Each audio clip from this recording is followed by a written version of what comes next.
Sam, listen to this. Click, whoosh, click, whoosh. That sound, that rhythmic snapping of the flint wheel against the steel, followed by the soft hiss of the butane catching fire.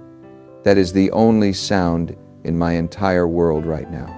I am sitting cross-legged on the hardwood floor of my living room in Palo Alto, a room that has 20-foot vaulted ceilings and floor-to-ceiling windows that look out onto a manicured garden I can no longer afford to water. But right now, I can't see any of it because it is pitch black in here. The power company finally came out and cut the line about 3 hours ago. I watched the technician do it from the window. I watched him pull the meter and tag it, and I didn't even go outside to argue because I knew my bank account had exactly $412 in it, and the past due bill is over $3,000. So now I am sitting in the dark in a house that Zillow says is worth $2.2 million, shivering in my own living room because the smart thermostat is dead and the California coastal fog has seeped through the walls, chilling me to the bone. I'm wearing 3 layers of clothes, my expensive Patagonia fleece from the company swag bag, but I can't stop shaking. It's not just the cold, Sam. It's the silence. This house used to be filled with noise, with the sound of my twin daughters running down the hallway, with the sound of the dishwasher humming, with the sound of my wife laughing on the phone in the kitchen. But that's all gone now. She left yesterday. She packed 3 suitcases, put the girls in the minivan, and drove to her mother's house in Sacramento without saying a single word to me. She just looked at me with this hollow, devastating pity that hurt worse than if she had screamed. So now it is just me, the echoes of a life I destroyed, and this lighter. I keep flicking it on, watching that little blue and orange flame dance in the darkness. It's mesmerizing. Sam, it's the only warmth I have left, and it's staring back at me, whispering to me. I'm staring at the curtains, these heavy, custom-made raw silk drapes that my wife spent 3 months picking out. They cost $6,000 just for this one window. And I have this thought looping in my brain, this dark, intrusive, logical command that feels like a line of code executing over and over again. If I just let the lighter slip, if I just let that tiny, fragile flame kiss the hem of that expensive silk, it would go up so fast. The silk would catch, then the drywall, then the framing timber. This whole status symbol, this whole prison of wood and glass would just turn into light and heat. And the thought isn't scary, Sam. That's the terrifying part. The thought is comforting. I find myself doing the math because that's what I do. I'm an engineer. I solve problems. I have a hazard insurance policy on this structure. It covers replacement value up to $2.5 million. If this house burns down by accident tonight, the insurance pays out. The bank gets their $1.8 million. The IRS gets their $40,000. And I walk away with the equity in cash. I walk away free. I know it's crazy. I know it's a crime. I know it's arson. But when you are facing what I am facing, morality starts to blur. Next Tuesday, that's the deadline. 4 days, 196 hours. That's when the foreclosure auction happens on the courthouse steps. That's when the bank officially seizes the property and evicts me. I can't let that happen, Sam. I can't let the neighbors, the CEO next door, the venture capitalist across the street, I can't let them see the sheriff throwing my stuff on the lawn. So I sit here, flicking this lighter, click, whoosh, and I am wondering if I am holding it to see the dark, or if I am holding it because I am finally ready to burn my own life to the ground. Please put the lighter down slowly. Place it on the table next to you and push it away, because I can hear the desperation in that click. And I can tell you right now that fire is not the solution to the cold you are feeling. I want you to take a deep breath, close your eyes for a second, and listen to my voice. Because right now, in this moment, you are not alone in that dark house. You are here with me, and we are going to face this monster without burning anything down. Ladies and gentlemen, what you just heard That sound of a man flicking a lighter in a multi-million-dollar mansion that has no electricity. That is the sound of the American dream curdling into a nightmare. We are looking at a man named David today.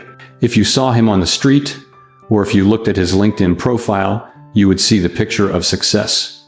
You would see a senior software engineer at one of the biggest tech companies on the planet, a man who walks into a glass office building in Silicon Valley every day, a man who drives a Tesla Model S, a man who pulls in $250,000 a year. $250,000. To the vast majority of people watching this, to the family struggling to put gas in a Honda Civic or the single mother clipping coupons, that number sounds like lottery money. It sounds like safety. It sounds like making it. But the man sitting across from me today is the living, breathing proof of a terrifying paradox that is silently sweeping through our wealthiest zip codes. He is what I call the poorest rich man in America. He earns in the top 1%, yet tonight he has less buying power than a teenager flipping burgers. He has a net worth of negative $2 million. He is starving in a house that looks like a palace. This is what happens when the math of ego overtakes the math of survival. We call it the Silicon Valley syndrome, the belief that because you make a fortune, you must spend a fortune to prove you exist. David bought into the lie that his worth as a human being was tied to the square footage of his home and the badge on his car hood. He signed papers he shouldn't have signed. He gambled on interest rates he couldn't control, and he hid the rotting reality from the people he loved until the floor fell out from under him. Now, his wife is gone, his bank accounts are frozen by the federal government, and he is 4 days away from watching the sheriff lock him out of his own life. This isn't just a story about a mortgage. It is a story about the catastrophic failure of pride. If you are sitting there right now thinking that a high salary protects you from ruin, or if you are secretly drowning in debt to maintain an image for neighbors you don't even like, you need to listen to every second of this broadcast. Hit that subscribe button right now. Not for entertainment, but because the lesson David is about to pay $2 million to learn might be the only thing that saves you from making the same mistake. This is a financial autopsy of a disaster that is happening in real time. David, look at me. I need you to come back to the present. You said the auction is next Tuesday. I need you to say the date out loud so we both know exactly how much time is left on the clock before the gavel falls. Tell me the exact date the bank takes the keys. November 28th, next Tuesday. You whispered that date like it was a funeral arrangement, and in a way, I suppose it is. It is the funeral of your ego, the funeral of the false life you built on a foundation of sand. I want everyone listening to take a step back and look at the whiteboard. In my mind, because we need to do a forensic accounting of this disaster right now to understand how a man who makes $250,000 a year ends up sitting in the dark with a lighter. David, on paper, you are the 1%.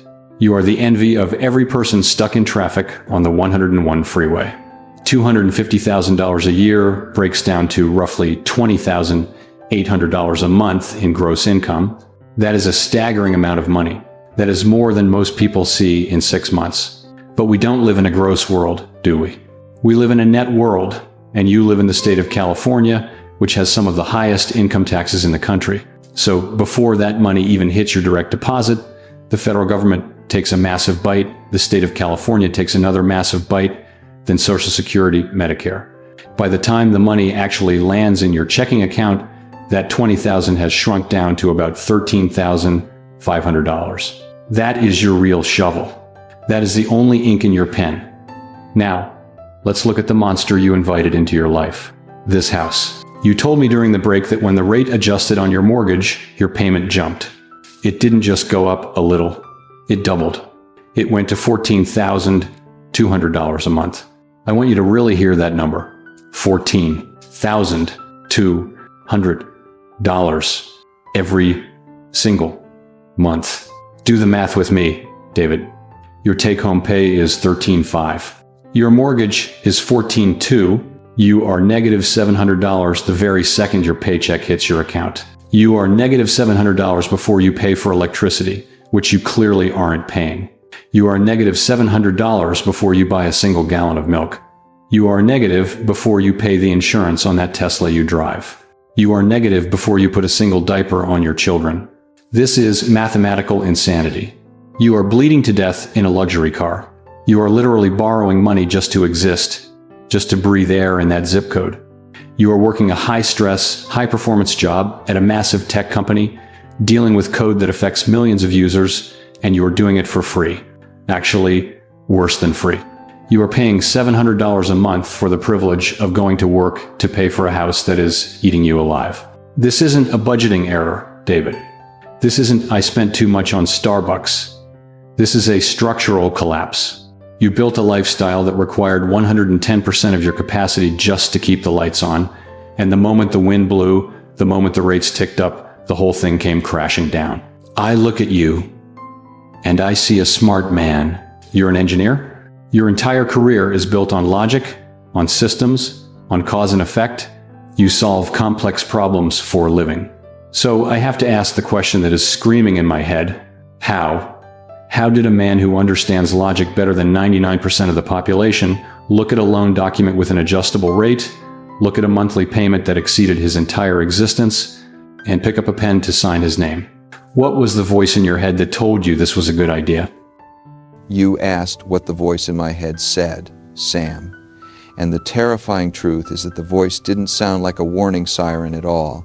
It sounded like applause. It sounded like validation. It told me that I was too smart to fail, that I had cracked the code that normal people were too afraid to touch. Take me back to that afternoon in the mortgage broker's office 2 years ago. It was a corner office on the top floor of a glass tower in downtown San Jose, overlooking the entire valley. The air inside smelled like expensive leather and filtered air conditioning, completely detached from the heat and the smog outside. I was sitting across from this broker. Let's call him Rick. And Rick was the kind of guy who radiated success. He had the perfect tan, the gelled hair, the Patek Philippe watch that glinted under the halogen lights every time he gestured. We had just run the numbers on a traditional 30-year fixed-rate mortgage, and the math wasn't working. At the interest rates back then, even before the hike, the monthly payment on a $1.8 million loan was going to be too tight. It would have pushed my debt-to-income ratio into the red zone. And I saw Rick's face drop a little. I saw the commission slipping away. I felt this cold knot of shame in my stomach because I had already told my wife we were getting this house. I had already told my parents. I had already pictured the housewarming party. And the idea of walking out of that office and saying, I can't afford it, was a humiliation I wasn't willing to accept. That's when Rick leaned forward, lowered his voice like he was letting me in on a secret club, and slid a different sheet of paper across the mahogany desk. He said, David, listen to me. You're looking at this wrong. You're trying to buy a Ferrari with a payment plan for a minivan. The smart money in the valley, the executives, the founders, they don't use 30-year fixed loans. That's a dinosaur product for people who plan to die in their homes. You're a rocket ship. You're going to move or refinance or cash out way before 30 years. He circled a number on the page with his gold pen. It said 5%. It was a 5/1 adjustable rate mortgage. An ARM. He explained it so smoothly, saying, look, the bank gives you a teaser rate, a discount for the first 5 years. Your payment drops to $7,100. That saves you almost $4,000 a month compared to the fixed rate. I looked at that number, 7,100, and the knot in my stomach unraveled instantly. 7,000 was easy. 7,000 allowed me to keep the Tesla. 7,000 meant I could still eat sushi lunches. But then, my engineer brain kicked in, the part of me that is supposed to analyze risk, and I saw the fine print, the column that showed what happens after 5 years if rates go up. I saw the cap. I saw that it could adjust up to 5 or 6% higher. I pointed at it, and Rick laughed, a dismissive, confident laugh. He said, David, look at history. Rates have been near zero for a decade. They aren't going anywhere. And even if they do tick up, think about your career trajectory. In 5 years, are you still going to be a senior engineer? No. You'll be a staff engineer, maybe a director. Your stock options will vest. You'll be making $500,000 a year. Or We just refinance you into a new loan before the adjustment hits. You marry the house. David, you just date the rate. It was such a catchy phrase, date the rate. It made it sound so temporary, so manageable. I looked at the amortization schedule and I didn't see a financial trap. I saw a bridge to the life I deserved. I started running a simulation in my head, but I rigged the variables. I assumed my income would only go up. I assumed the housing market would appreciate 10% a year. I assumed the economy would stay perfect forever. I looked at Rick and said, let's do it. The day of the signing was a blur of adrenaline. I remember the weight of the stack of papers. It was thick as a phone book. The notary was there, stamping page after page, thump, thump, thump, a rhythmic drumbeat sealing my fate. I remember coming to the truth in lending disclosure, the one page that explicitly tells you the maximum possible payment if the worst case scenario happens. I saw the number $14,000 in that box. I physically saw it, but my brain edited it out. I told myself, that's a legal disclaimer, that's not reality. That will never happen to me. I signed my name, David, over and over again, probably 50 times. My hand didn't shake, Sam. Not once. I felt strong. I felt like I had outsmarted the system when I walked out of that title company office holding the keys to a $2.2 million mansion that I bought with money I didn't have. I didn't feel like a debtor. I walked to my car, opened the door, and sat there for a moment, just breathing in the smell of victory. I felt like a king who had finally claimed his kingdom. I texted my wife 2 words, it's ours. I had no idea I had just signed my own death warrant. For the first 12 months, Sam, I lived inside a hallucination, a glittering, golden hallucination, where I was not just David the engineer anymore. I was David the landowner, David the king of Palo Alto. I remember the very first day we officially moved in. It was a crisp Saturday morning in October, the kind of California day where the sky is so blue it hurts your eyes. I pulled my Tesla Model S into the driveway, and the silence of the electric motor was the only sound as the tires crunched over the pristine, white concrete pavers. I pressed the button on the visor, watched the heavy cedar garage door roll up, and I pulled the car into a space that was bigger than my entire first apartment. I got out, shut the heavy door, and just stood there in the garage for a solid 5 minutes, running my hand over the wall. It was not just drywall to me, it was victory. I walked into the kitchen, this massive open concept space with a 12-foot waterfall island made of Calacatta marble that felt cool and smooth under my palms. And I felt this surge of testosterone, this primal feeling of having conquered the tribe. We threw a housewarming party 2 weeks later, and I made sure it was perfect. I wanted to rub their noses in it. Sam, I wanted every colleague who had ever subtly bragged about their real estate to walk in here and feel small. I put the entire catering bill on my Amex Platinum card, $3,000 for sushi and high-end Napa Cabernet wine, telling myself it was an investment in my personal brand. The house was buzzing with noise, the clinking of crystal glasses, the low hum of expensive conversation, the bass of the sound system playing jazz in the background. I stood by the marble island, holding a glass of wine I could not pronounce, holding court with a group of guys from the office. I remember specifically talking to Brian, a product manager who had always made me feel inferior because he bought his house in 2018. He looked around the room, impressed, and asked me, David, seriously, this place is incredible, but the rates are climbing. How did you lock this in? And I puffed out my chest, swirling my wine, and I reenacted the exact sales pitch Rick the broker had given me. I said, Brian, you cannot play the game with old rules. I did not get a fixed rate. That is for suckers. I got a 5/1 adjustable rate mortgage, 2.5%. My payment is nothing. Brian looked shocked, almost jealous. And he said, an adjustable rate mortgage, is that not risky? And I laughed. A loud, confident laugh that echoed off the high ceilings. I said, "Risk is for people who do not have an exit strategy." I am dating the rate, Brian. I will refinance next year when the market cools off, or I will just pay it off with my stock units when the company value goes to the moon. You have to leverage debt to build wealth. I sounded so smart. I sounded like I had a doctorate in economics. I watched the envy in his eyes, and I drank it in like nectar. But there was a secret, Sam, a dirty little secret, that the music and the wine were hiding. As the party wound down and people started asking for the grand tour, I felt a spike of panic. I steered them to the master bedroom, the kitchen, the backyard, with the fire pit.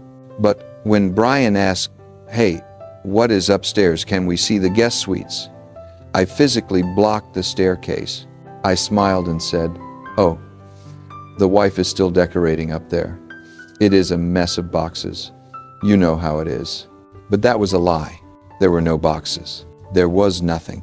Those 3 upstairs bedrooms were completely empty. Not a bed, not a chair, not a curtain.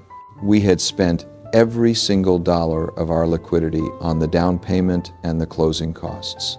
We were sleeping on a mattress on the floor of the master bedroom because we could not afford a bed frame yet. This massive $2.2 million castle was a hollow shell. When the last guest left and the silence rushed back in, the echo was terrifying. My footsteps sounded too loud on the hardwood. I walked upstairs to the empty guest room, opened the door, and stared at the moonlight hitting the bare carpet. I sat down in the corner of that dark, empty room, surrounded by 4 walls that cost me $7,000 a month, and for a split second, the hallucination flickered. I wondered, what if the stock does not go up? What if the bonus does not come? But I pushed it down. I checked my bank account, saw the low balance, and told myself, next month will be better. I am rich. I own this. I lived in that state of willful blindness for almost a year. I ignored the news. I ignored the inflation reports. I ignored the fact that eggs were suddenly $7 a dozen. I was the king of the castle, untouchable in my tower. But reality is a patient predator, Sam. It waits. And then, one morning, I turned on the television news and saw the Federal Reserve Chairman walk up to a podium. He did not look happy. He started talking about pain and aggressive measures. And a few weeks later, a letter arrived in my mailbox. It was not a bill. It was a notice of interest rate adjustment. I opened it, standing right there in the driveway, next to the Tesla, and as I read the bold numbers on the page, the sun seemed to go out. The hallucination evaporated instantly, leaving me standing in the cold, hard light of a disaster I had signed my own name to. That letter from the bank was not just a notification, Sam. It was a physical blow, a punch to the gut that literally took the wind out of my lungs right there in the driveway. I remember the paper was thick, high-quality bond paper, which felt ironic because it was delivering news that would turn me into a pauper. I stared at the bold, black text in the center of the page, and my eyes refused to process the numbers at first. My brain tried to reject them like a bad line of code. It said, "Due to the adjustment of the federal funds rate and the terms of your adjustable rate note, your interest rate is adjusting from 2.5% to 7.5%. I did the mental math instantly. Because I am an engineer, I calculate things for a living. But I kept hoping I was wrong. I hoped I had carried a decimal point incorrectly. But then I looked 2 lines down and saw the new monthly payment obligation. It was $14,218. $14,000. Every single month. I felt the blood drain from my face, leaving my skin cold and clammy, and a high-pitched ringing started in my ears that drowned out the sound of the neighborhood birds. I dropped the letter on the concrete, walked into the house, and went straight to the bathroom to splash cold water on my face, staring at myself in the mirror, whispering, "This cannot be real. This is a mistake. This is a system error." I locked myself in my home office and called the bank immediately. I remember the hold music. It was this cheerful, upbeat jazz that mocked the absolute terror clawing at my throat. When the representative finally answered, a woman with a calm, detached voice named Sarah, I was practically shouting. I said, Sarah, there must be an error on my account. My payment doubled overnight. This is impossible. Nobody can pay this. And she just replied with this terrifying bureaucratic calmness. She said, Sir, I am looking at your file. You signed a 5/1 adjustable rate mortgage 2 years ago. The index rate has moved up significantly, so this is the correct adjustment. There is no error. I tried to argue. I tried to bargain. I said, well, can we refinance? Can we lock it back down?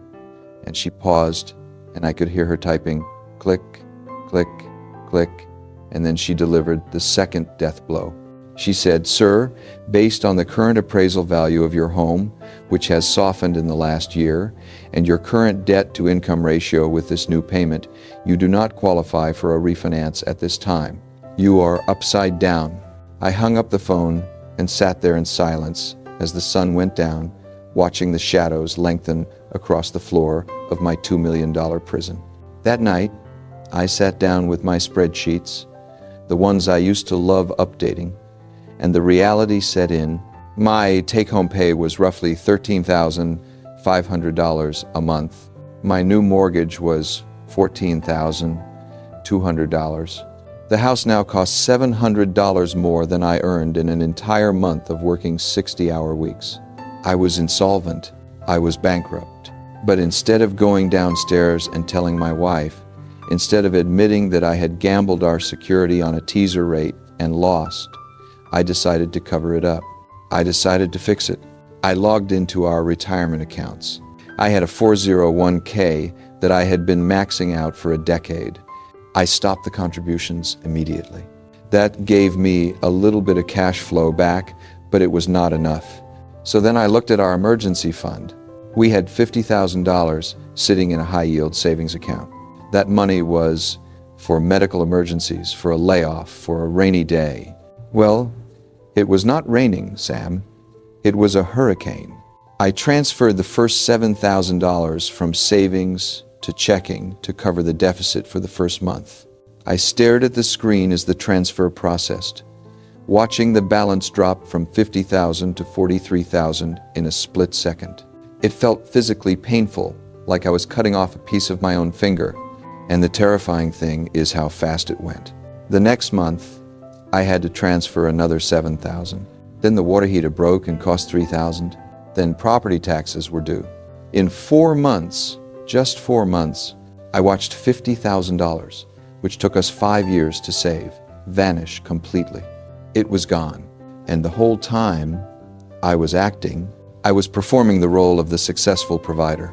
I would come home from work, my stomach in knots, feeling like I was going to vomit from the stress. And my wife would ask, "Hey, honey, how was work?" And I would smile, a fake plastic smile that hurt my face, and say, "It was great, baby. We are crushing it this quarter." We would sit at the dinner table, eating organic salmon and fresh asparagus that I bought on a credit card because the cash was gone. And she would talk about planning a summer vacation to Hawaii. She would say, "David, we should book the flights soon while the prices are low." And I would nod and say, "Absolutely. Let us look at it this weekend." Inside, I was screaming. I wanted to flip the table over and scream, "We cannot go to Hawaii. We cannot even afford this salmon. We are broke. We are drowning." But I could not do it. I could not shatter the image she had of me. I could not bear the thought of her looking at me with disappointment. I thought I could outrun the math. I thought if I just held on a little longer, if I got a promotion, if the rates dropped, I could fix it before she ever found out. But the emergency fund hit zero on a Tuesday, and the mortgage was due on Friday. And for the first time in my life, I had absolutely no way to pay it. That Friday, the day the mortgage was due and the account was empty, also happened to be our 7th wedding anniversary. And in the twisted logic of a man trying to hide a disaster, I decided that canceling our dinner reservation would be an admission of defeat, a crack in the facade that I could not risk. So I put on my best suit, the navy blue one I wore to my sister's wedding, and I drove us to this incredible French restaurant in San Francisco, a place with 2 Michelin stars where you have to book a table 3 months in advance. I remember the valet opening the door for my wife, and she looked so beautiful in her black dress, smiling at me with this look of total trust and adoration, and I felt like vomiting right there on the pavement. Walking into that dining room was like walking into a pressure cooker. The air smelled of truffle oil and expensive perfume. The lights were dimmed to this romantic golden hue, but to me, it felt oppressive, like the walls were closing in. We sat down, and the waiter handed us the menus, heavy, leather-bound books with no prices listed on the ladies' menu, which is an old-school tradition that felt like a cruel joke. My wife was so happy, she was pointing out the tasting menu, talking about the wine pairing, and I was sitting there doing mental gymnastics, calculating every single dollar in my head. I had 2 credit cards in my wallet, the Amex Platinum, which I knew was maxed out to the limit because I had used it to buy groceries for the last 3 months, and a backup Visa that had maybe, just maybe, $200 of available credit left on it. I was praying that the pending payment I had scheduled, a payment that was definitely going to bounce on Monday, would trick the system into thinking I had space. I ordered the cheapest bottle of wine on the list, pretending I just preferred that specific vintage, and I spent the entire meal pushing food around my plate, unable to swallow. Every time the waiter topped up my water glass, I flinched. Every time my wife laughed and squeezed my hand, I felt a spike of guilt so sharp it was physical. Finally, the moment I had been dreading for 2 hours arrived. The waiter placed the small leather folder on the table. I opened it slowly, shielding it with my hand. The bill was $642. My heart stopped. It was more than I had on the Visa. It was impossible, but I had to act. I had to play the part of the successful tech engineer. I slipped the heavy metal platinum card into the folder and handed it to the waiter with a smile that felt like a rictus of terror. I watched him walk away to the terminal station in the corner. I watched him swipe it. I saw him frown. I saw him swipe it again. Then I saw him pick up the phone. My hearing went out. All I could hear was a high-pitched ringing. He walked back to the table, leaning down discreetly, but it felt like he was shouting through a megaphone. He said, "Sir, I am so sorry, but the card was declined. Do you have another method of payment?" My wife looked up, confused. She asked, "David, is something wrong?" And the lie came out of my mouth before I could even think about it. I laughed, a fake, hollow sound, and said, "Oh, it must be the fraud protection algorithm. I made a big purchase at the Apple store earlier today. They probably flagged the account for security. It happens all the time." I pulled out the Visa card, my hands trembling so badly I almost dropped it on the tablecloth. I said, "Here, try this one." I watched him walk back. He swiped it. He shook his head. He walked back. He said, "Sir, this one was declined as well." The silence at the table was deafening. People at the next table were looking. My wife's smile faltered. She reached for her purse and said, "Honey, do you want me to use my card?" And the shame of that, the shame of my wife having to pay for her own anniversary dinner because her husband is a failure, was too much. I stood up abruptly. I said, "No, absolutely not. This is ridiculous. I need to call the bank and clear this up. It is a system error." I grabbed my phone and walked to the restroom, moving as fast as I could without running. I locked myself in the handicapped stall, leaning against the cold tile wall, gasping for air. I dialed the number on the back of the platinum card. I bypassed the automated system, slamming the 0 key until I got a human. When the agent answered, I didn't sound like a rich engineer. I sounded like a beggar. I whispered into the phone, "Please, listen to me. I am at a restaurant with my wife. It is our anniversary. The card is declining." The agent said, "Sir, you are over your limit by $4,000. We cannot authorize any more charges." I started begging. I said, I know. I will make a payment on Monday. I promise. Please. I just need a temporary limit increase of $100. Just $100 so I can pay this bill and get out of here. Please do not do this to me." There was a silence on the line that lasted for an eternity.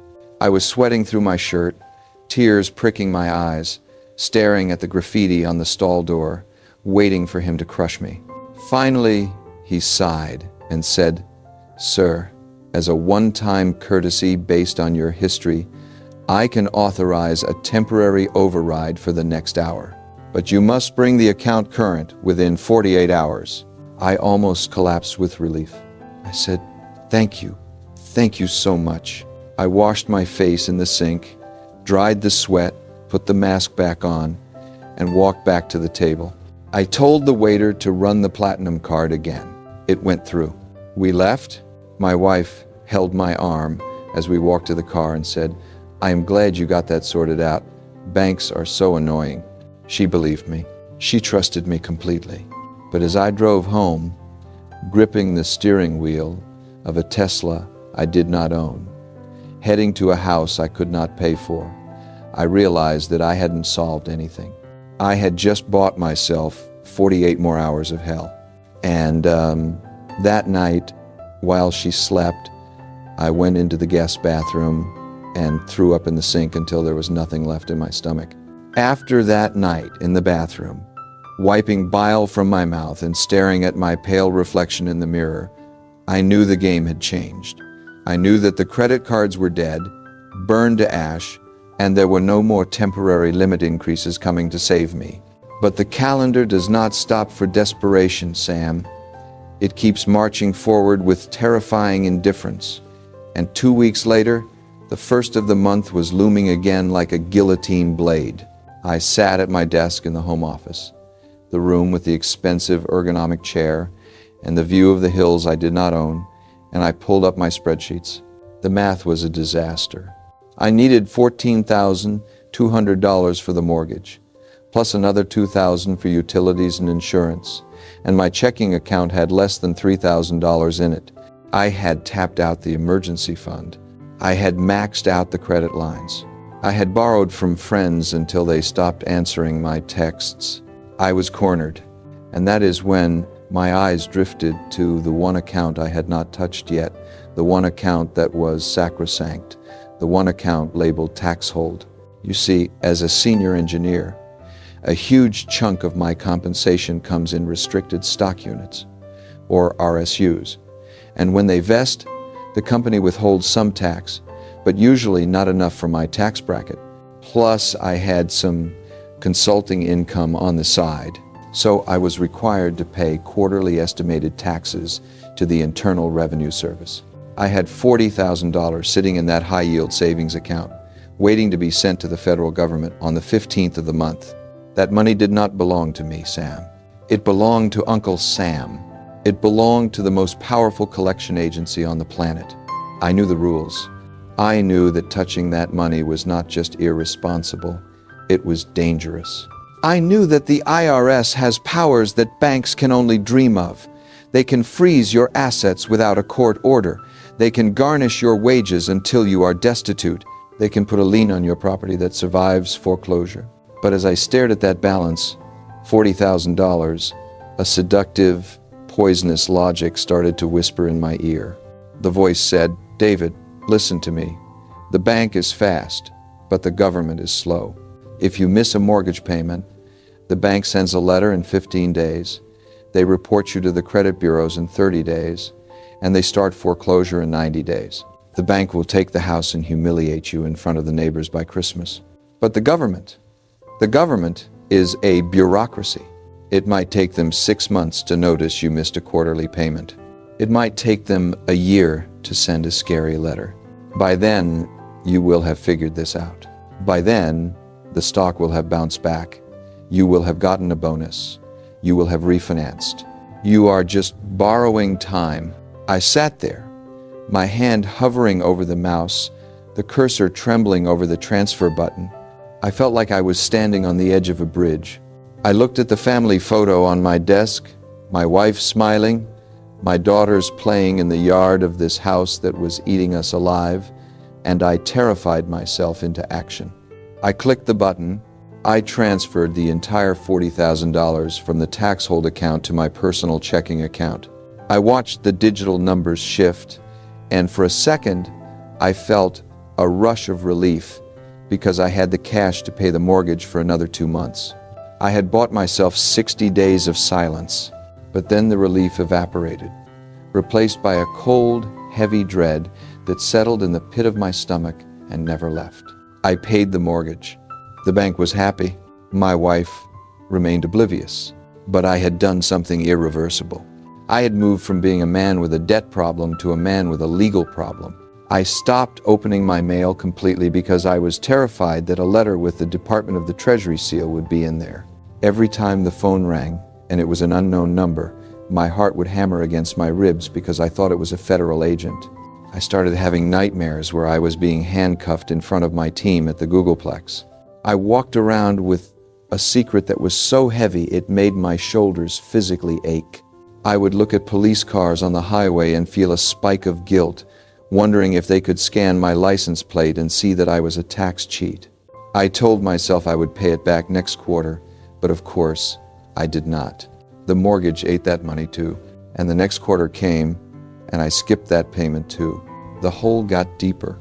$40,000 became $80,000. The penalties and interest were compounding daily. I had traded a bank problem for a federal crime problem, and I knew deep down that I was not just drowning anymore. I was waiting for the concrete to set around my feet. That concrete finally hardened around my ankles exactly 90 days ago, Sam, because that is when the money finally, truly ran out. And I stopped paying the mortgage entirely. I remember the first month I missed a payment. It felt like the world was going to end.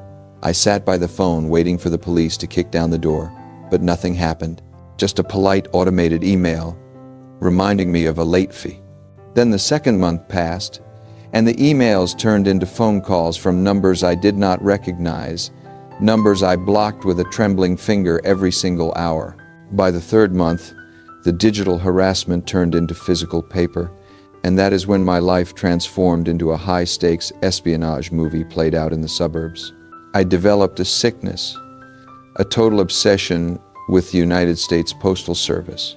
I knew that if my wife saw a single letter with the bank's logo in red bold text, if she saw the words notice of default or acceleration warning, the entire charade would collapse instantly.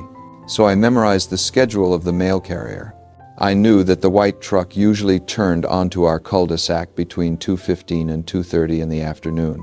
I started leaving work at the Google campus at 1:30 every single day, making up lies to my manager about needing to pick up my daughters, or having a dentist appointment, or needing to monitor a contractor at the house.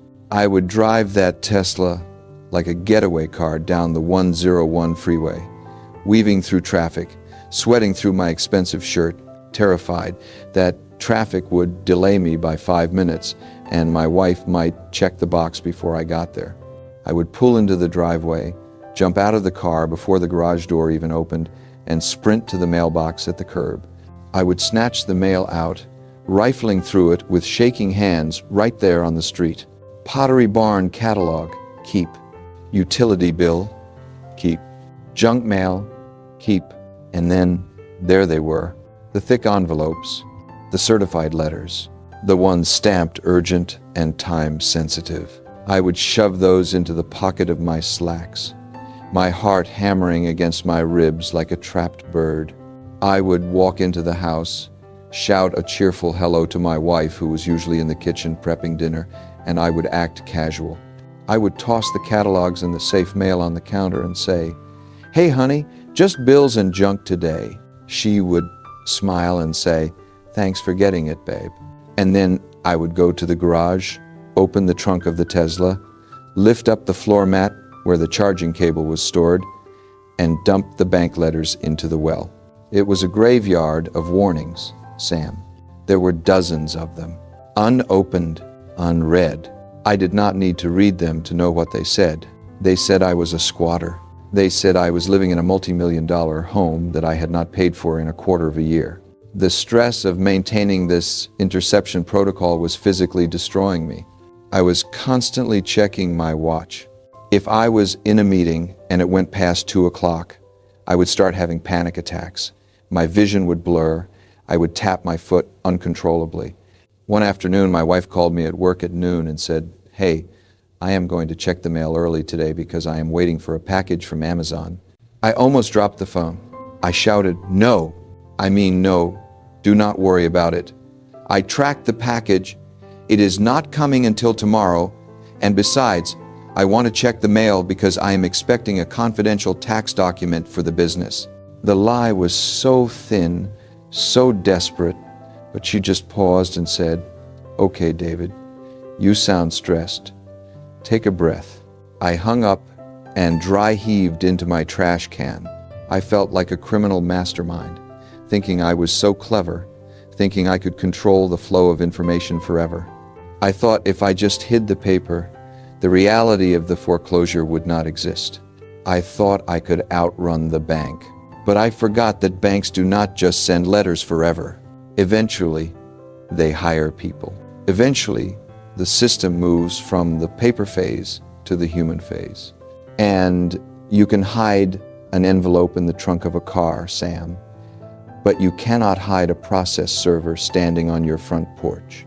That moment of reckoning arrived yesterday afternoon at exactly 2 o'clock, while I was sitting in a comfortable, climate-controlled conference room in Mountain View, debating the merits of a new software architecture with my team, completely unaware that my entire life was being dismantled 40 miles away.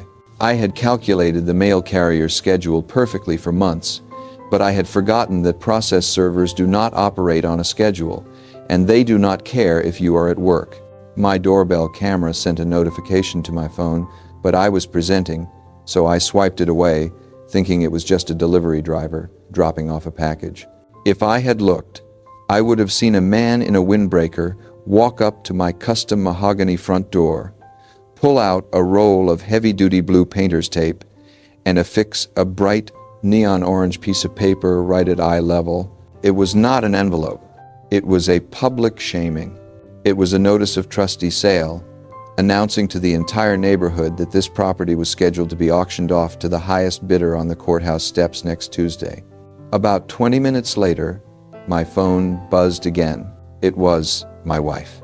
I smiled, thinking she was calling to ask about dinner plans or tell me a funny story about the twins. I answered the phone in the hallway, putting on my cheerful provider voice, saying, "Hey babe, what is going on?" There was a silence on the other end that was so cold, so absolute, that the hairs on the back of my neck stood up. She did not say hello.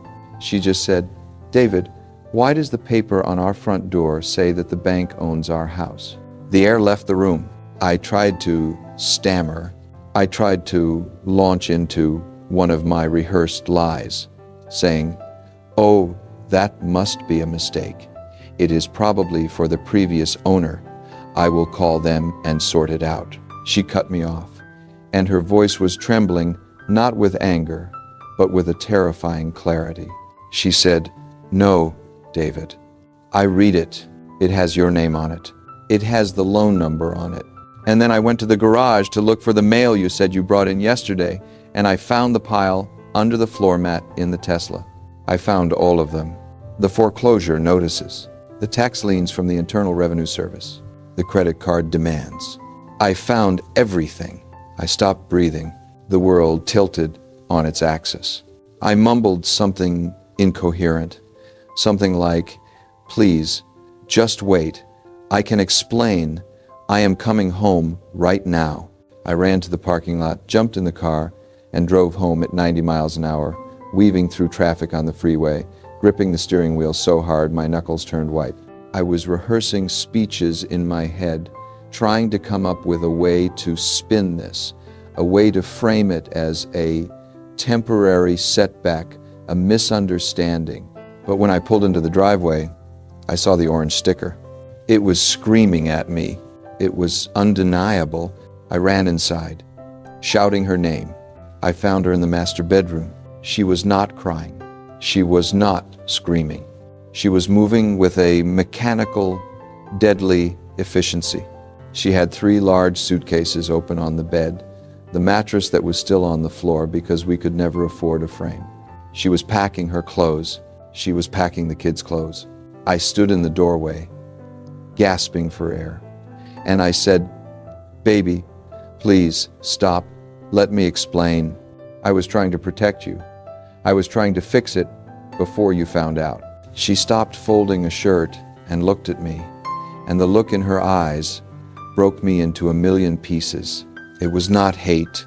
It was total, utter disappointment. She said, "You were not protecting me, David. You were protecting yourself.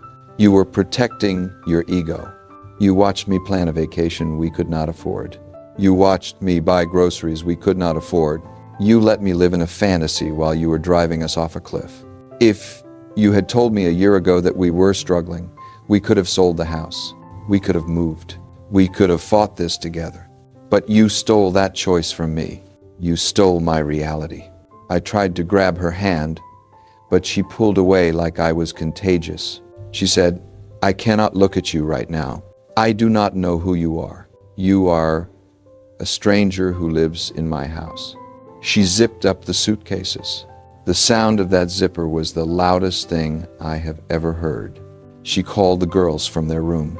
They walked out, holding their stuffed animals, looking confused and scared. My daughter asked, "Daddy, where are we going?" And I could not answer her. I could not speak. My wife took their hands and walked past me. She walked out the front door, past the orange sticker, and loaded them into her minivan. I stood in the driveway and watched them back out. She did not look back. She drove away. And then I was alone. I walked back into the house, and the silence was heavy, suffocating. I walked from room to room, looking at the empty spaces where their lives used to be. The house is huge, Sam. It is 4,000 square feet, and every single inch of it is empty.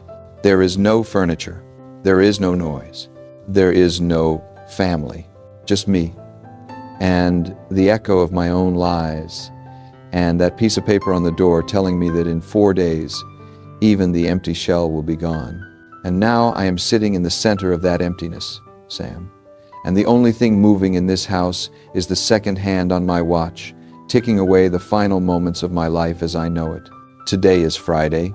The auction is scheduled for Tuesday morning at 10 o'clock on the courthouse steps. That gives me exactly 4 days, 96 hours. That is the remaining lifespan of my existence before I am legally erased from this property. I spent the last 12 hours sitting right here on this floor, holding my phone, frantically searching for a trapdoor, a legal loophole, a miracle that could stop the clock. I researched bankruptcy laws until my eyes blurred. I read about Chapter 7 and Chapter 13, trying to see if filing a petition would force an automatic stay and stop the auction. For a moment, I thought that was the answer. I thought I could file the paperwork and buy myself another 6 months of stalling. But then I remembered the other notification I received this morning, the one that hit me right after my wife drove away. I tried to order pizza because I had not eaten in 24 hours, and there was no food in the house. I opened the delivery app, placed the order, and watched it process. Declined. I tried again. Declined. I logged into my main checking account, the one that had the last $400 in it, the money I needed to buy gas to get to work, the money I needed to survive the weekend. The balance was not $400 anymore. It was 0. Next to the balance was a red flag with a code that I had to look up. It was a bank levy. The Internal Revenue Service had finally moved. They did not just send a letter this time. They reached into the banking system and froze everything. My checking account, my savings, even the small custodial account I opened for my daughters. It is all locked. I cannot buy a loaf of bread. I cannot pay a bankruptcy attorney the retainer fee to file the papers to stop the auction. I am completely, totally paralyzed. The government has cut off my hands, so bankruptcy is off the table. Squatting is the next option I considered. I read stories on forums about people staying in their foreclosed homes for years, forcing the bank to evict them through the courts. I imagined myself living here in the dark, barricading the doors, shouting at the sheriff through the window, living like an animal while the neighbors watched with disgust. I imagined my boss finding out my security clearance at the tech company being revoked because I am a squatter. I cannot do it. I cannot fall that low. The shame would kill me faster than the hunger. And that leaves only one option, Sam. The option that is sitting 10 feet away from me in the garage. After the pizza order failed, I walked out to the garage to see if I could find anything to sell for cash, maybe some old tools or sports equipment. I saw the red plastic jerry can sitting on the shelf. It is 5 gallons of high-octane gasoline. I bought it 6 months ago for the lawnmower that I never used because I hired a gardener I could not afford. I picked it up. It is heavy. It is full. I unscrewed the cap and the smell of the fumes hit me. That sharp chemical sting that smells like power. And for the first time in a year, my engineer brain saw a solution that actually balanced the equation.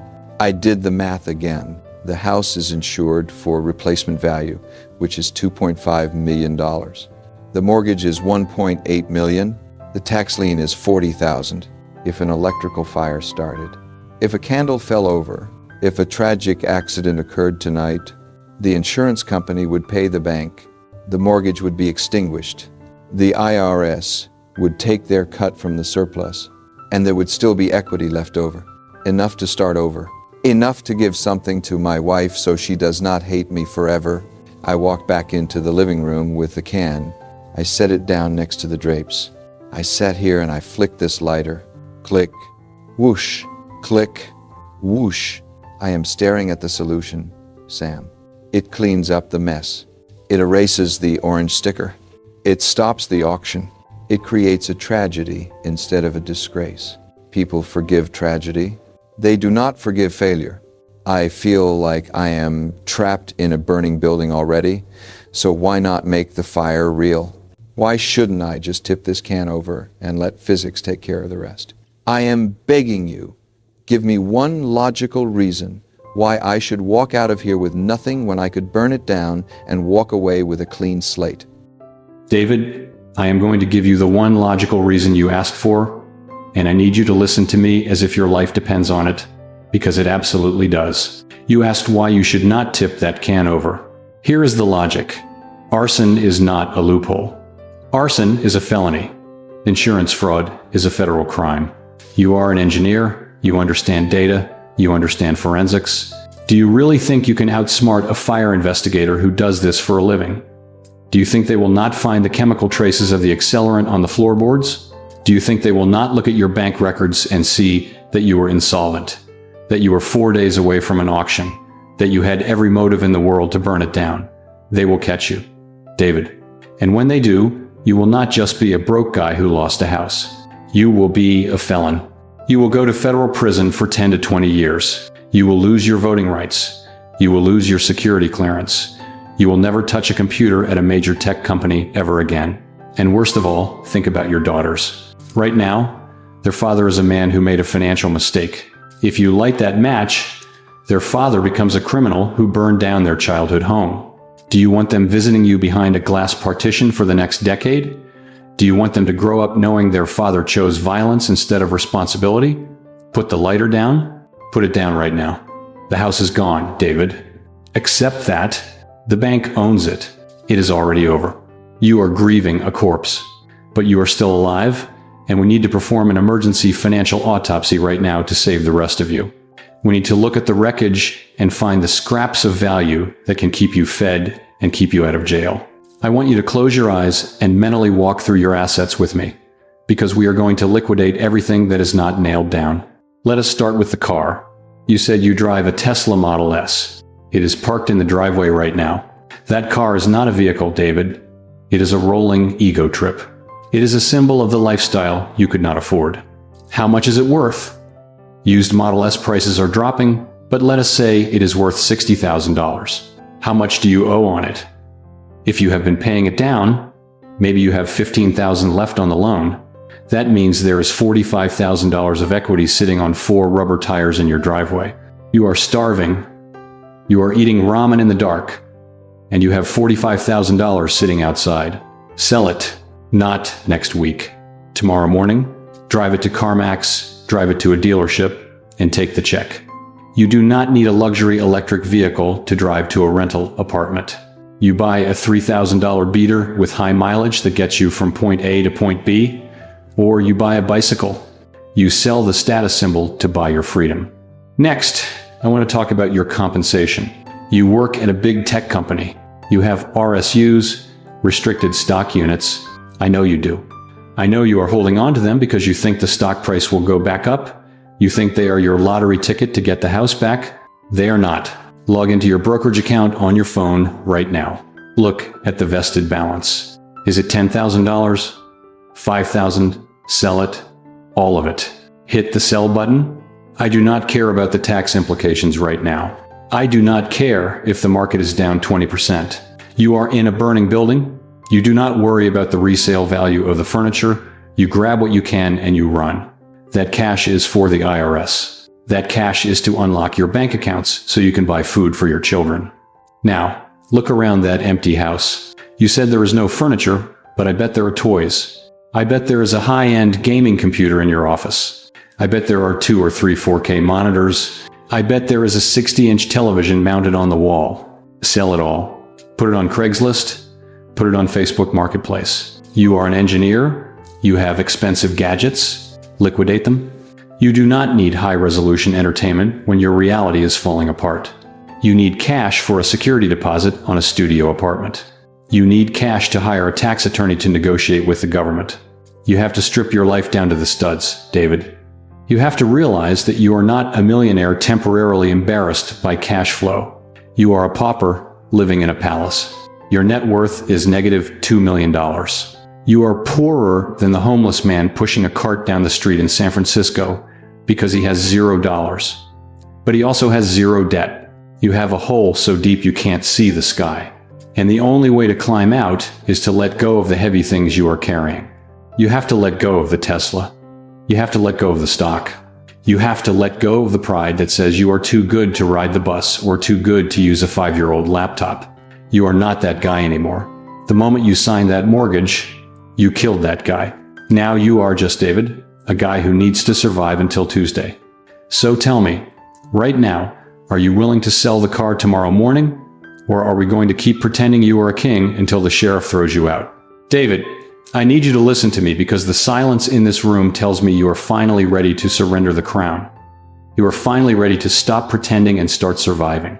We have liquidated the toys, we have sold the car in our minds, but now we have to deal with the fortress itself, this $2.2 million tomb that you are currently sitting in. You have a choice to make right now, and it is a binary choice. You can be a victim who gets dragged out of his home by law enforcement in front of the neighbors next Tuesday, or you can be a man who walks out on his own 2 feet with his dignity intact. Here is your escape hatch, and it involves 3 radical, non-negotiable steps that you are going to execute starting at 8 o'clock tomorrow morning. Step 1 is called surrender. You are going to call the bank. You are not going to hide from them anymore. You are going to ask for the loss mitigation department, and you are going to say these exact words. You are going to say, I am insolvent. I cannot pay this mortgage, and I am willing to sign a deed in lieu of foreclosure immediately. A deed in lieu is you handing over the keys voluntarily in exchange for them canceling the auction. It saves the bank the legal fees of evicting you, and in return, it keeps a foreclosure judgment off your public record. It is still a scar on your credit, yes, but it is a surgical scar, not a jagged wound. Do not squat in this house, David. I know you read about people doing it on the internet. I know the temptation to stay here for free for 6 months while they sue you is strong, but think about your career. You are a senior software engineer. You have security clearances. You handle proprietary data. If you have a public eviction record, if you are flagged as a squatter who refuses to leave property that does not belong to him, you will become unemployable in Silicon Valley. HR departments check for financial stability. If you squat, you lose your career, and then you really have nothing. So you pack your boxes, you clean the place, you leave the keys on the counter, and you walk out the front door without looking back. Step 2 is the emergency surgery. You have to deal with the Internal Revenue Service. The bank just wants your house, but the government wants your life. You owe them $40,000, and right now, they have your bank accounts in a stranglehold. You need to hire a tax professional, an enrolled agent, not just a CPA, but someone who specializes in tax resolution. You use the cash from the Tesla sale to pay their retainer. You tell them to file for an offer in compromise or an installment agreement immediately. The second that paperwork is filed, the collection actions usually pause. The levies are lifted. You will get your bank accounts back. You will be able to buy groceries again. You will be on a payment plan for the next 5 or 6 years, paying off that $40,000 with interest, but you will not be a tax fugitive. You will be a citizen in good standing who is fixing a mistake. And finally, step 3, and this is the one that is going to hurt your ego the most. You are going to move. But you are not moving to a nice 2-bedroom apartment in a trendy complex with a pool. You are broke, David. You have a eviction looming and ruin credit. No luxury complex will touch you. You are going to find a private landlord, maybe someone renting out a granny flat or a studio above a garage, someone who will accept a big cash deposit because your credit score is destroyed. You need to find a place for $2,000 or $3,000 a month, maximum. It is going to be small. It might smell like the neighbor's cooking. It will not have a garage for a Tesla. You will sleep on a cheap mattress. You will hear the traffic outside your window. And every night when you come home to that small, cramped box, you are going to hate it. But I want you to reframe that hatred. That small room is not a prison. It is a lifeboat. Every month that you pay $3,000 in rent instead of $14,000 in mortgage, you are freeing up $11,000 of cash flow. That is money to pay the IRS. That is money to pay off the credit cards. That is money to send to your wife for child support. That studio apartment is the machine that buys your freedom back. You have to kill the idea that you are a tech royalty who deserves luxury. You are a guy in a hole, and the studio apartment is the ladder. The house killed your marriage, David. It suffocated your happiness. It turned you into a liar and a tax cheat. Letting it go is not losing. Letting it go is the only way to save your life. So, I want you to visualize yourself walking out of that front door next Tuesday, not in handcuffs, but holding a duffel bag, getting into a used Honda Civic, and driving away from the monster that ate 2 years of your life. Can you see that? Can you do that? Sam, your question is hanging in the cold air between us, vibrating against the empty walls of this cavernous living room. And for a moment, the only answer my brain wanted to scream was no, because the idea of walking away from this, the idea of admitting that I am not the king of Palo Alto, but just another casualty of hubris, felt like a death sentence, more final than the fire. But then I looked down at my hand, the hand that was still gripping that red plastic lighter, and I realized that my knuckles were white, my fingers were cramping, and I was holding on to that piece of cheap plastic like it was the only thing keeping me tethered to the earth. I loosened my grip. I let it go. It hit the hardwood floor with a hollow clatter that sounded like a gunshot in this silence, and then it slid away from me, spinning under the curtains, coming to rest in the dust. And the moment it left my hand, something inside my chest broke. It did not crack, Sam. It shattered. I doubled over, pressing my forehead against the cold floorboards, and I started to weep. I have not cried since I was a child. I thought crying was a weakness, a flaw in the code. But this was not a gentle crying. It was a violent, heaving purge.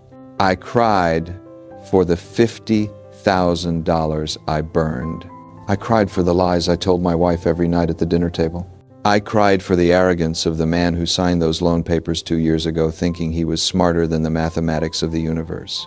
And as I lay there, shivering on the floor of a $2.2 million house that I do not own, a strange clarity began to wash over me. I looked up at the high ceilings, at the recessed lighting that does not work, at the massive windows that look out on a neighborhood I never felt welcome in, and I realized the truth that I have been hiding from myself since the day we moved in. I never loved this house. I hated it. I hated the way it echoed. I hated the way I felt small inside of it. I hated the pressure it put on my chest every single morning when I woke up. This house was never a home, Sam. It was a costume. It was a heavy, golden robe that I put on to convince the world that I was important, that I was successful, that I was worthy of respect. I thought that if I lived in the right zip code, if I drove the right electric car, if I had the right marble countertops, then I would finally be enough. But the house did not make me a king. It made me a prisoner. It made me a liar. It made me a thief who stole from his own family's future. And realizing that, admitting that I bought a prison cell and decorated it with debt is the most painful thing I have ever done. But it is also the first time in 2 years that I have taken a breath of real air. I sat up, wiped the tears and the snot from my face with the sleeve of my expensive fleece jacket, and I stood up. My legs were shaky numb from sitting in the cold for so long, but I stood up. I walked over to the kitchen island, that 12-foot slab of stone that I used to worship. I reached into my pocket and pulled out the key fob for the Tesla. I placed it on the counter. Then I pulled out the heavy brass key to the front door. I placed it right next to the fob. The sound of metal hitting stone was final. It was the sound of a gavel coming down. I am done, Sam. I am done pretending. I am done calculating. I am done running. I am going to do exactly what you said. I am going to walk out of here. I am going to leave the keys for the bank. I am going to let them take the walls and the roof and the status, because they can have it. It is poison. I am going to get into a taxi or a bus, or I will walk if I have to, and I am going to go to my mother-in-law's house in Sacramento. I am going to knock on the door, and when my wife opens it, she is going to see a man who looks like a wreck. She is going to see a man with no car, no house, no money, and a tax debt that will take a decade to pay off. She is going to see a homeless man, but for the first time in our marriage, she is going to see an honest man. I am going to tell her everything. I am going to show her the spreadsheets. I am going to tell her about the lighter, and I am going to tell her that if she is willing to give me one more chance, just one, I will spend the rest of my life working to pay her back, not with money, but with truth. I will live in a studio apartment. I will sleep on a cheap mattress. I will drive a rusted Honda Civic with 200,000 miles on it. I will eat ramen noodles, and I will like it, because for the first time in years, the food will not taste like ash. I am ready to be poor, Sam. I am ready to be nobody, because being somebody was killing me. I am walking to the door now. I am opening it. The air outside is cold, but it feels clean. I am leaving the ghost behind. I am starting over from zero. And Sam, thank you. You did not just save my life. You saved my soul. As the heavy front door clicks shut for the final time, echoing through the empty, cavernous hallway of this $2.2 million mansion, the silence that follows is heavy with the weight of a life dismantled. David is gone. He is walking down the driveway right now, past the manicured lawn he could not afford to water, past the empty spot where the Tesla used to sit, and he is walking into a future that is uncertain, frightening, and financially ruined, but for the first time in 2 years, he is walking as a free man. He left the keys on the marble counter. He left the lighter on the floor. And most importantly, he left the lie behind. What we just witnessed today, ladies and gentlemen, is a tragedy that is playing out in silence behind the closed doors of the most affluent neighborhoods in America. We call it lifestyle creep. But that term is too soft, too gentle for the violence it inflicts on families. It is not a creep, it is a cancer. It is the terrifying mathematical reality that you can earn $250,000 a year, you can be in the top 1% of earners on the planet, and you can still be destitute if your ego writes checks that your bank account cannot cash. David was not destroyed by a lack of income. He was destroyed by a surplus of pride. He fell into the trap of believing that his self-worth was tied to his zip code. that his value as a husband and father was measured by the badge on the hood of his car and the square footage of his living room. He bought into the Silicon Valley myth that if you are not leveraging every dollar to project success, you are failing. And to fuel that myth, he signed his name to a financial hand grenade known as the adjustable rate mortgage. Let this be a warning that rings in your ears every time you look at a loan document. An adjustable rate mortgage is not a tool for the sophisticated investor. It is a trap for the optimistic fool. It lures you in with a teaser rate, a low monthly payment that whispers, "You can afford this, you deserve this." But it is a ticking time bomb. David bet his life that interest rates would stay low forever. He bet his life that his income would only go up. He bet his life that the economy would never falter. And when he lost that bet, the explosion did not just take his money. It took his marriage, it took his home, and it nearly took his life. There is a profound lesson here about the difference between being rich and acting rich. Wealth is what you do not see. Wealth is the car you did not buy. Wealth is the house you did not upgrade. Wealth is the money sitting in the bank that gives you the freedom to sleep at night without staring at the ceiling in terror. David spent 2 years acting rich, and tonight he is homeless. If he had stayed in his apartment, if he had driven his old car, if he had invested that massive salary instead of spending it on a mortgage that ate 70% of his take-home pay, he would be a millionaire today. Instead, he is negative $2 million. But his story is not over. He has chosen the hard road of redemption. He has chosen to confess, to liquidate, and to rebuild from the ashes. It will take him a decade to fix the damage he caused in 24 months. And that brings me to the question that has been haunting me throughout this entire interview, a question I need to ask you, our community. David is going to his mother-in-law's house tonight to face his wife. He is going to tell her that he lied for a year. He is going to tell her that he hid foreclosure notices in the trunk of his car. He is going to tell her that he raided their retirement and their savings to prop up a fantasy.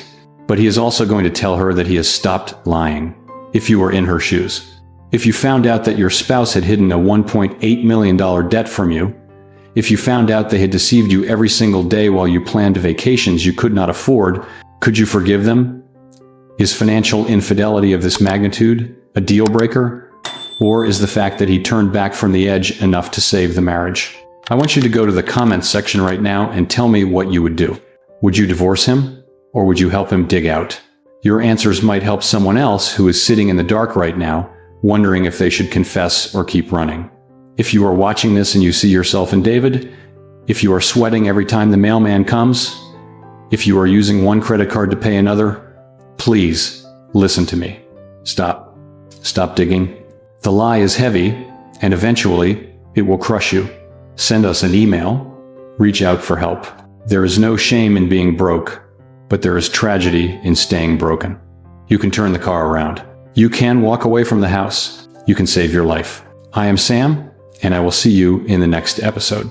Until then, keep your eyes on the road and watch your wallet.